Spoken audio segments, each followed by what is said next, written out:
joint mobs, your favorite. All right, so go ahead and take your shoes off and lay it on your stomach, please. Let me see. We don't want a lot of tension on his spine, so we'll just put the legs, the arms here, as opposed to letting him hang. Okay. So what we want to imagine is right about the nipple line. If we draw a line through his back here and a line through his torso here, where those two things meet is our target that we're going to push towards for our PA. This is the most basic spinal mob that you can do. Okay, so if I'm above that spot, I'm going to be pushing there towards that way. If I'm below, I'm going to be pushing there towards that spot. And if I'm right above, I'm going to be pushing straight down. Okay? So there's two ways to do this. To me, the easier way is to go right on the spinous process. Have the spine, Anthony. Yeah. How's your neck? Are you okay? Ooh. You were studying real hard last night.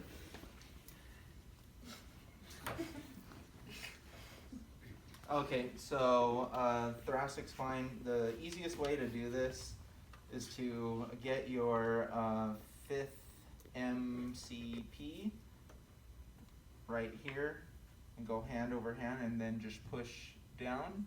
And what that's going to do, it's going to simulate extension for this spinal unit. Spinal units are the one that you're mobilizing and the one above and below. If they're real sensitive, then what you can do is you can go more towards the transverse processes. So you take your spinous process, you go about a thumb's width up and diagonal, and there's your transverse processes. And then you just lay your fingers over like this, and this hand is now just dead. And then you put pressure on your fingers. So that's if they have more tenderness along the spinous ligaments here. Okay, you got it? Okay, so this is going to be your first exposure to oscillating, because for spinal stuff, it ends up being a lot of like neuromuscular coordination issues. Like if you don't extend your thoracic spine, then your brain kind of says, well, we can't do that. So by giving the brain all that information of multiple extensions, it enables them to get better control over the area, which is really what's happening. Okay, so we'll start about T1. So it's usually around the biggest spinous process, if not the second biggest. Okay, so since I'm here, I find it's a little bit easier just to get my crease of my palm here and then go hand over hand, and I'm pushing towards that spot that I talked about. Okay, and once I'm in, it's kind of like a smaller version of CPR. I'm not going to go like that. I'm just going to stay in, and I'm giving grade 4.